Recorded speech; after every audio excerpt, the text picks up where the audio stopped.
저는 시골 교회 목회자의 가정에서 자랐습니다. 저희 아버지께서 목사님이시다 보니까요. 저는 엄마 뱃속에서부터 교회를 다녔습니다.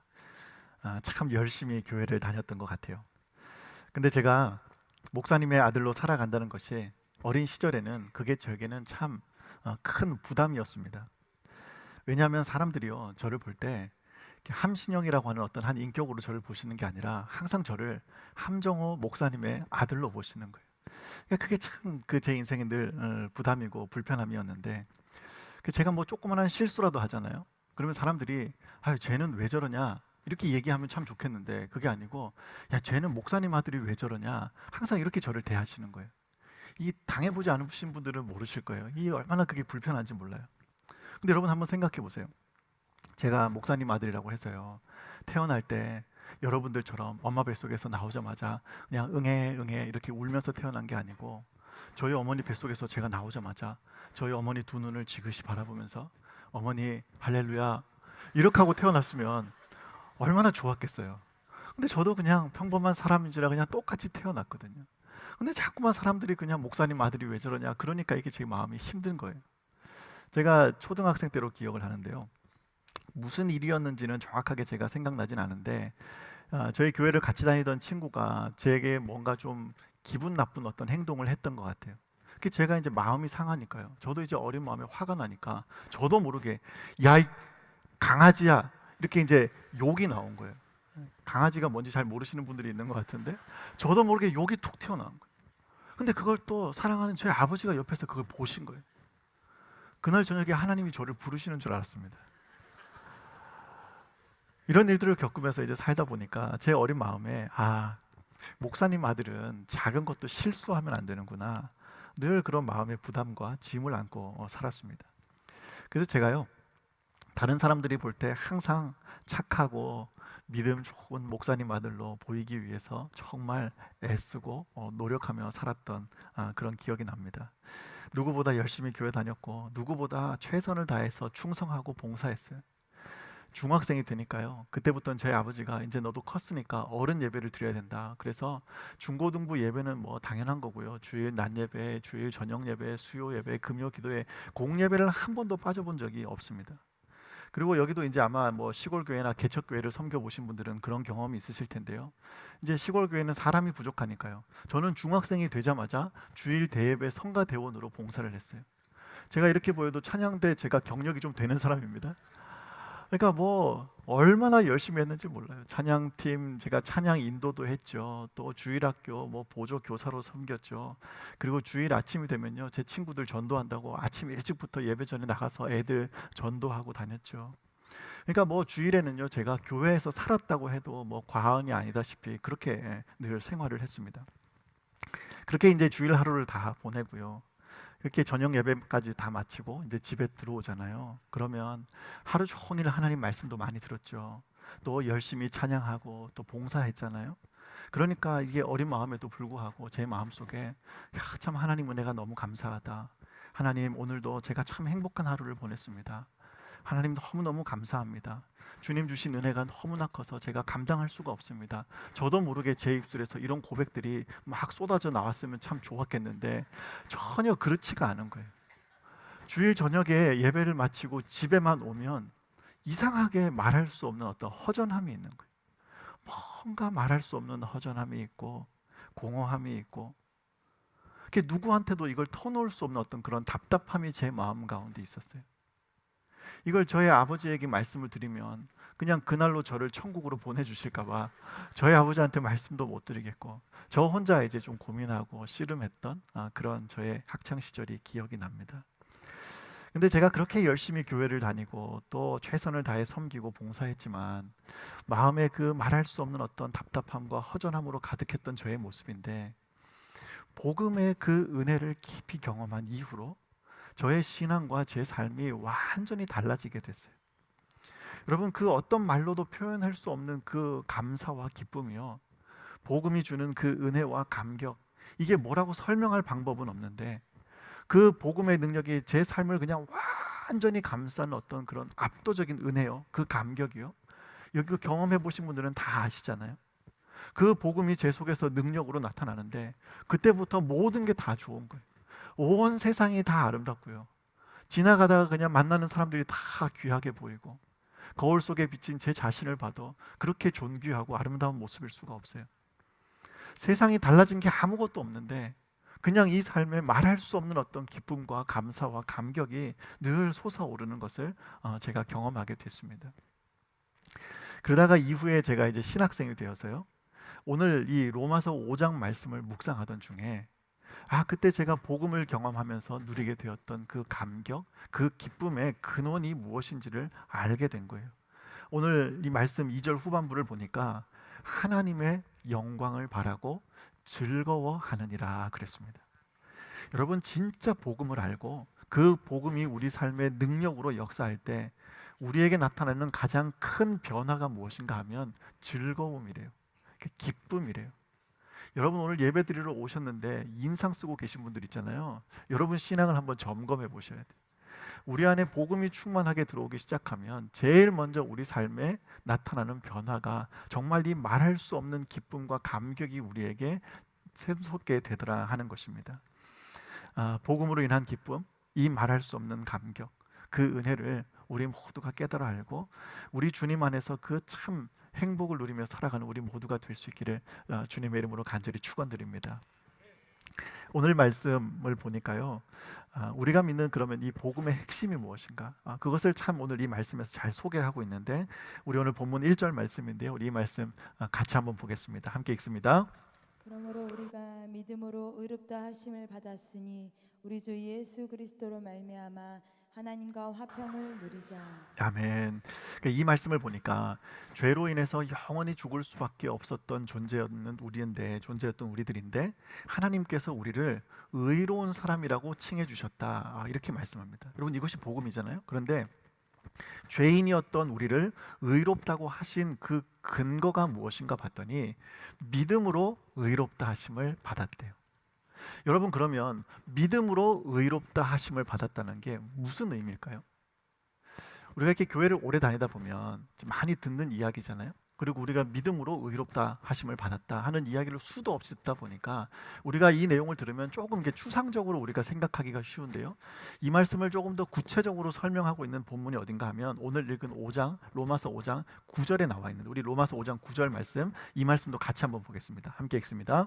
그러면 이제 우리가 그의 피로 말미암아 의롭다 하심을 받았으니. 아멘. 그러니까 본문 1절에서는 우리를 믿음으로 의롭다 하심을 받았으니 그랬고 9절의 말씀에 와서 보니까 우리가 그의 피로 말미암아 의롭다 하심을 받았으니 이렇게 설명을 합니다. 그러니까 하나님께서 우리를 의로운 존재라고 칭해 주셨는데 그 의롭다 하심을 칭함을 받게 된 그 근거가 믿음이래요. 근데 믿음으로 의롭다 하심을 받았다는 그 의미를 조금 더 구체적으로 보니까 그의 피, 예수 그리스도의 피로 말미암아 우리가 의로운 존재가 되었다 하는 의미라는 것입니다. 우리가 예수 그리스도의 피로 말미암아 의롭다 하심을 받았다는 이 말씀의 의미를 우리가 좀 더 정확하게 이해하기 위해서 성경 한 곳을 더 찾아보려고 하는데요. 우리 출애굽기 12장 13절 말씀입니다. 우리 이 말씀도 같이 한번 보겠습니다. 함께 읽습니다. 내가 애굽 땅을 칠 때 그 피가 너희가 사는 집에 있어서 너희를 위하여 표적이 될지라. 내가 피를 볼 때에 너희를 넘어가리니 재앙이 너희에게 내려 멸하지 아니하리라. 아멘. 이 출애굽기에 기록된 이스라엘 백성들의 출애굽 사건은 예수님을 통해서 하나님의 백성들을 구원하시는 구속사의 모형입니다. 특별히 그 중에서도 이 출애굽기에 나타난 유월절 사건은 우리가 믿음으로 의롭다 하심을 받았다. 즉 우리가 그의 피로 말미암아 의로운 존재가 되었다고 하는 그 말씀의 의미를 가장 정확하게 보여주는 사건인데요. 여러분, 우리가 잘 아는 대로 하나님께서 모세를 리더로 세우셔가지고요, 이집트에서 400년간 종살이를 하던 이스라엘 백성들을 하나님이 구출하시기로 결정을 하십니다. 그래서 모세를 보내셔서 내 백성을 보내라. 그러니까 하나님의 백성, 선택받은 이스라엘 백성들이 이제 이집트, 애굽의 압제에서부터 벗어나서 가나안 땅에 들어가 하나님을 찬양하는 삶을 살아갈 수 있도록 하나님이 명령을 하시는데 모세를 통해 하나님의 말씀이 선포되었음에도 불구하고 바로왕이 그걸 듣지를 않습니다. 그래서 하나님께서 10가지 재앙을 통해서 그 땅 가운데 하나님만이 참 하나님 되심을 선포하게 하십니다. 그런데 하나님이 모세를 통해 정말 놀라운 이적들을 보이시고 놀라운 어떤 그런 재앙들을 통해서 하나님의 살아계심을 선포하게 하시는데 바로 왕의 마음이 점점 더 완악해지는 거예요. 그래서 제일 마지막에 하나님께서 내리신 10번째 재앙이 무엇인가 봤더니 그 땅에 태어난 첫 번째 아들 장자가 다 죽게 하는 그런 무서운 심판을 하나님께서 내리시기를 결정하시는 거예요. 그런데 이제 문제가 무엇인가 하면 지금 이집트 땅에는 이집트 사람들도 살고 있지만 그 땅 가운데 이스라엘 백성들이 함께 거하고 있잖아요. 그러니까 하나님이 그 땅 가운데 있는 모든 장자들을 다 죽이기로 결정하셨는데 하나님이 구원하시기로 작정하신 이스라엘 백성들에게는 이 심판을 피해갈 수 있는 길을 한 가지 알려주셨던 거예요. 그게 무엇인가 하면 어린 양을 잡아다가 그 어린 양의 피를 그 집 양쪽 문설주와 또 임방에 바르도록 하게 하심으로 하나님이 그 피를 볼 때에 그 가정은 심판을 내리지 않고 넘어가시겠다. 6월이라는 이 말이 Passover, 넘어간다라는 뜻이거든요. 그러니까 하나님의 재앙이 이집트 땅 가운데 이렇게 임하게 될 때에 어린 양의 피가 그 문에 발라져 있는 집은 내가 심판을 내리지 않고 넘어가겠다고 약속을 하신 거예요. 드디어 심판의 날이 다가왔습니다. 여호와의 심판이 그 땅 가운데 임할 때 이집트 왕 바로의 장자로부터 시작해서 가축들의 모든 첫 새끼들까지 그 땅에 거하던 모든 처음 난 자들이 다 죽임을 당했습니다. 그런데 하나님께서 명령하신 대로 어린 양을 잡아다가 그 피를 집 좌우 문설주와 임방에 바른 이스라엘 백성들의 가정은 하나님의 심판을 면할 수 있었던 거예요. 자, 그럼 여기서 제가 여러분께 질문을 한 가지 드려볼게요. 여호와 하나님의 심판이 임하던 그날, 그러니까 장자의 죽음에 이 무서운 심판이 임하던 그날, 그 무서운 심판을 통해서 장자가 목숨을 잃는 그런 일을 당해야 했던 이집트 사람들 가운데 그날 구원을 받았던 이스라엘 백성들보다 도덕적으로 볼 때 훨씬 더 괜찮은 사람이 있었을까요? 없었을까요? 좀 헷갈리세요? 그날 이 장자의 죽음이라는 심판을 당했던 이집트 사람 중에 이날 구원을 받았던 이스라엘 백성들보다 훨씬 더 도덕적으로 볼 때 괜찮은 사람이 분명 많았을 거라고요. 뿐만 아니라요, 이집트 사람들 중에는요, 훨씬 더 인격적이고 훨씬 더 많은 것을 배우고 더 많은 재산을 가지고 인간적으로 볼 때 훌륭한 사람이 이집트 사람들 중에도 많았을 거라고요. 근데 하나님이 그런 걸 보셨을까요? 안 보셨을까요? 안 보시는 거예요. 그날 밤 하나님의 심판이 임할 때 아무것도 보지 않으세요. 딱 한 가지만 보셨는데 그게 뭐냐면 그 집 문에 어린 양의 피가 발라져 있느냐 그렇지 않느냐, 이것만 가지고 그날 심판이 결정되는 것입니다. 여러분, 이것이 복음의 핵심입니다. 하나님께서 저와 여러분을 구원하실 때 우리의 다른 어떤 조건을 하나도 보지 않으시고 오직 예수 그리스도의 피값으로만 우리를 보시고 구원해 주셨다는 사실입니다. 만약에 여기 있는 우리들 가운데요, 하나님이 어떤 조건을 보고 우리를 구원하셨다면 여러분, 여기 구원받을 만한 사람 누가 있겠어요? 여러분, 이게 이해가 잘 안 되시면 집에 가시면서 여러분 이렇게 거울을 한번 이렇게 들여다보세요. 이렇게 거울 들여다보면 만약에 하나님이 인물순으로 구원하시기로 작정하셨으면 나는 오늘 틀렸겠다, 잘 동의가 안 되시는 분들이 많으신데 옆에 계신 분들 보고 좀 동의를 좀 시켜주세요. 집사님은 틀린 것 같아요. 만약에 하나님이 공부 잘하는 순서대로 그냥 많이 배운 순서대로 구원하시기로 작정하셨다면 오늘 여기 구원받을 사람 누가 있겠습니까? 하나님이 그냥 돈 많은 순서대로 그냥 구원하시기로 작정하셨으면 여기 사는 사람들 중에 구원받을 만한 사람이 누가 있겠냐고요. 그런데 정말 감사하게도 하나님이 우리를 구원하실 때 하나님이 우리를 의로운 사람이라고 칭해 주실 때, 하나님께서 우리에게 영원한 생명을 선물로 주실 때, 우리의 어떤 조건도 하나도 살펴보지 않으시고 오직 우리에게 그 믿음, 예수 그리스도의 보혈에 대한 믿음과 의지, 그거 하나만 보시고 우리를 구원하셨다는 사실입니다. 여러분, 이것이 오늘 저와 여러분에게 주어진 그 놀라운 은혜요, 그 놀라운 하나님의 복음의 메시지임을 믿습니다. 제가 성경 한 곳만 더 살펴보려고 하는데요, 여러분, 사무엘하 9장 7절 말씀인데 우리 이 말씀도 같이 한번 읽어보겠습니다. 함께 봅니다. 다윗이 그에게 이르되 무서워하지 말라. 내가 반드시 내 아버지 요나단으로 말미암아 내게 은총을 베풀리라. 내가 내 할아버지 사울의 모든 밭을 다 내게 도로 주겠고 또 너는 항상 내 상에서 떡을 먹을지니라 하니. 아멘. 다윗이 골리앗을 죽이고 나서요, 막 이스라엘 백성들 사이에서 인기가 막 치솟기 시작하니까요, 사울 왕이 자기 자리에 대한 어떤 위협을 느끼고 어떻게든 다윗을 죽이려고 혈안이 돼 있습니다. 근데 아무리 노력을 해봐도 하나님께서 다윗을 보호하시니까 다윗을 죽일 수가 없잖아요. 결국 하나님의 때가 되어서 사울은 세상을 떠나게 되고 하나님이 다윗을 이스라엘의 2대 왕으로 추대하십니다.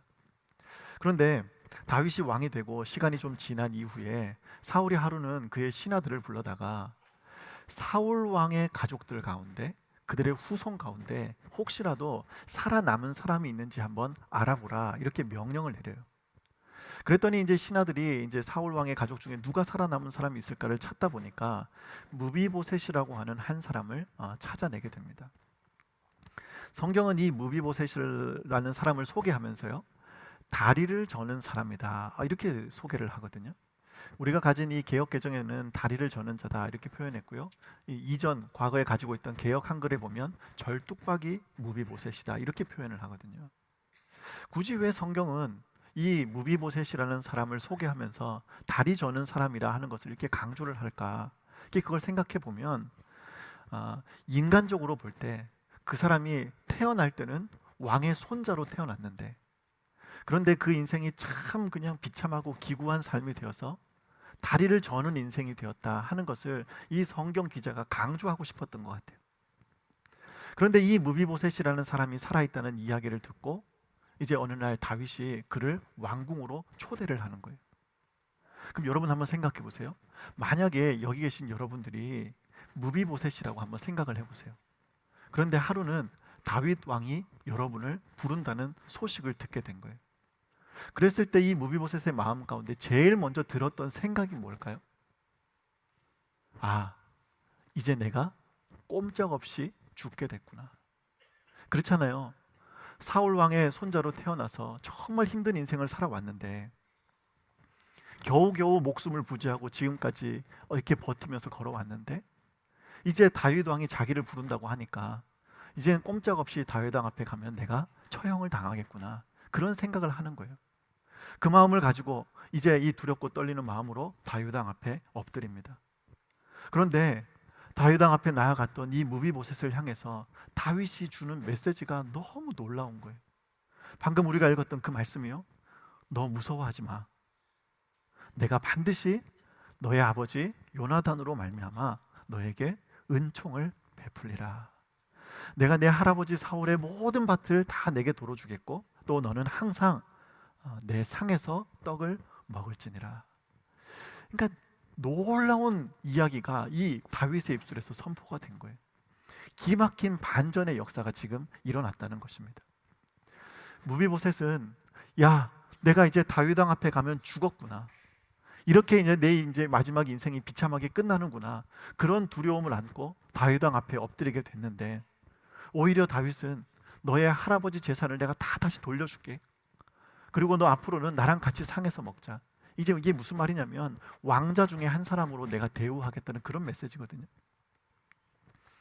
틀림없이 죽었다고 생각했던 그 자리에서 놀랍도록 풍성한 은혜를 경험하게 된 이 무비보셋의 그 심정을 한번 생각해 보세요.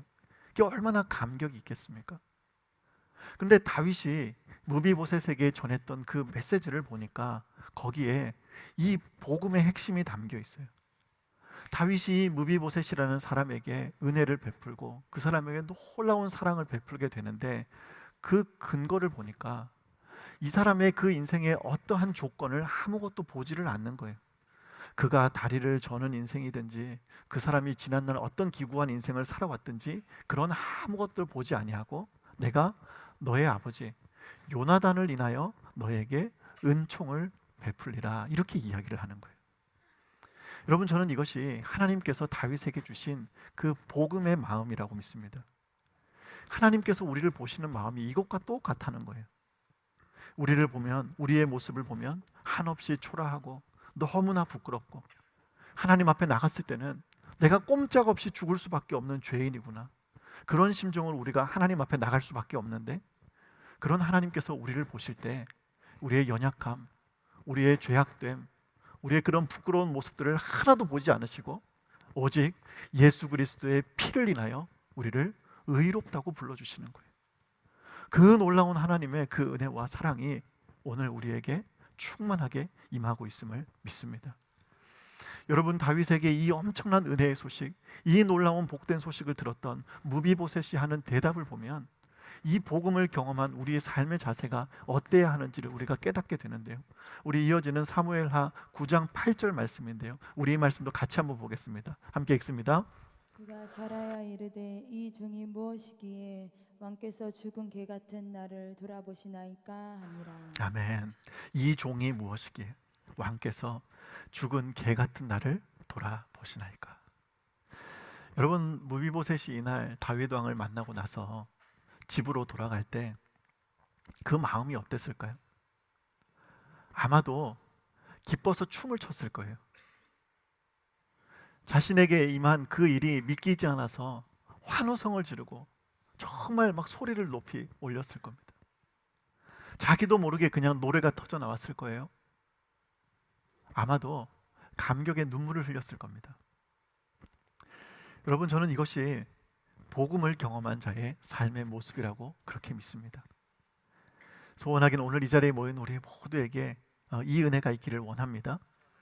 왕께서 무엇이기에 죽은 개 같은 나를 돌아보시나이까. 이 구원의 기쁨, 이 복음이 주는 감격으로 충만한 삶을 살아갈 때 오늘 저와 여러분의 삶이 진정으로 주 안에서 감사와 기쁨이 넘치는 그런 행복한 인생이 될 줄 믿습니다. 이 은혜와 기쁨으로 늘 승리하시는 우리 모두가 될 수 있기를 주님의 이름으로 축복합니다. 제가 오늘 말씀을 이렇게 정리하면서요, 이렇게 좀 결론을 맺으려고 하는데요, 저는 오늘 이 설교 제목처럼요, 여기 계신 우리 모든 성도님들이 다 행복하셨으면 좋겠어요. 근데 여러분, 우리가요, 이 행복한 삶을 살기 위해서요, 아무리 우리가 행복해야지, 내가 앞으로 행복하기 위해서 불행한 것들은 생각하지도 말자, 쓸데없는 걱정하지 말자, 일어나지도 않은 일들 염려하지 말자, 아무리 우리가 그렇게 마음을 먹어봐도요, 그게 그렇게 안 됩니다. 그게 그렇게 될 수가 없어요. 제가 왜 그런지 설명을 해드릴게요. 우리 마음은요, 우리가 아무리 하지 않으려고 마음을 먹어도 그게 안 된대요. 그러니까 아무리 마음 먹어봐도 하지 말라는 것을 할 수가 없다는 거예요. 이게 무슨 말인가 하면, 제가 지금부터 한 가지 설명을 드릴 테니까 여러분 제가 시키는 대로 한번 해보세요. 여러분, 코끼리 아세요? 코끼리? 잘 모르세요? 코끼리 아시죠? 여러분, 그 코끼리요, 여러분 예전에 그 동물원에 가서 보셨던 그 코끼리 있잖아요. 여러분, 그 코끼리 지금부터 생각하지 마세요. 아시겠죠? 여러분, 지금부터 이제 코끼리를 생각하지 않는 겁니다. 절대로 생각하지 마세요. 여러분 머릿속으로 그 코끼리 떠올리지 마세요. 아시겠죠? 자, 지금부터 코끼리가 생각 안 나시는 분 한번 손 한번 들어보세요. 손 드신 분은 코끼리가 뭔지 모르시는 분일 거예요. 이 참 우리 마음이 희한한데요, 우리 생각이 참 독특한데요, 내가 코끼리 생각하지 말아야지 하는 생각을 하면서 코끼리를 생각하게 돼요. 그렇죠? 이게 우리 삶의 원리와 똑같다는 거예요. 우리가요, 불행해지지 말자, 염려하지 말자, 걱정하지 말자, 우리가 계속 이렇게 생각하고 마음을 먹잖아요. 그러면 불행이 내게서 멀어지고 염려가 내게서 사라지고 걱정이 없어지는 게 아니라 오히려 자꾸 그 염려와 걱정에 사로잡힌 그런 삶을 살아가게 되는 거예요. 그러면 어떻게 해야 진짜 행복한 삶을 살 수 있는가? 근심과 걱정과 염려를 다 멀리하기 위해서 고민하는 게 아니라요, 우리 안에 진정한 행복의 근원이 되시는 예수님으로 가득 채우는 거예요. 늘 우리 주님을 생각하고 오늘 우리가 이 말씀을 통해서 살펴본 대로 복음의 그 감격의 그 겨운 삶을 살아가면 저절로 감사와 기쁨이 넘치는 행복한 인생이 따라오게 되어 있습니다. 여러분, 왕께서 죽은 개 같은 나를 돌아보십니까? 그 은혜에 감격하고 감사하고 나니까요, 모든 것이 행복한 거예요. 걱정할 게 없어요. 왕이 내 인생을 책임져 주신다는데 이제 내가 염려할 일이 무엇이 있겠습니까? 우리 삶도 마찬가지예요. 온 우주 만물의 통치자 되시는 살아계신 하나님이, 그분이 친히 내 인생의 왕이 되시고 그분이 내 삶을 책임져 주시고 그분이 내 인생을 인도해 주시겠다는데, 그분이 나를 다시는 정죄함이 없는 의로운 존재라고 그렇게 인정해 주시겠다는데, 여러분, 그 생각을 우리 가운데 충만하면 우리 가운데 걱정할 게 없는 거예요. 염려할 게 없어요. 그래서 늘 우리 안에 감사가 있고 감격이 있고 기쁨이 있고 행복한 삶이 따라오게 되는 것입니다. 여러분, 이렇게 이제 추석을 맞아서 오랜만에 우리 가족들, 자녀들, 또 이렇게 친지들 만나셔서 이렇게 대화하고 교제하는 시간들 많이 보내실 텐데요, 여러분, 이렇게 특별히 여러분 자녀들과 함께 모여 있으실 때요, 여러분 자녀들에게 야, 요새 아파트 시세가 어떻다더라, 뭐 용인 땅값이 어떻다더라, 너 좋은 대학 갔냐, 뭐 대기업 취업했냐, 여러분 이런 이야기 하지 마시고요, 우리 자녀들 마음 가운데요, 예수님을 알게 해주세요. 그러니까 복음을 심어주는 거예요. 그 복음에 대한 감격이 있잖아요. 그걸로 충만하잖아요. 그러면 일평생 우리 자녀들이요, 수십억 되는 아파트 한 채 없어도요 행복하게 살 수 있는 거예요. 좋은 대학 못 가고 대기업 취업을 못 해도요, 그 마음 가운데 빼앗기지 않는 기쁨을 안고 살아갈 수 있는 힘을 가지게 되는 것입니다. 우리 양옆으로 이렇게 한번 축복하기를 원하는데, 우리 옆에 계신 분들 보고 이렇게 한번 인사하겠습니다. 당신이 더 행복했으면 좋겠습니다. 한 번 더 할 건데, 당신이 더 행복했으면 좋겠습니다. 말은 그렇게 하는데 왜 이렇게 인상 쓰고 이렇게 쳐다보세요? 여러분이 가질 수 있는 가장 아름다운 미소를 가지고 당신이 정말 행복했으면 좋겠습니다. 한 번 더 인사하겠습니다.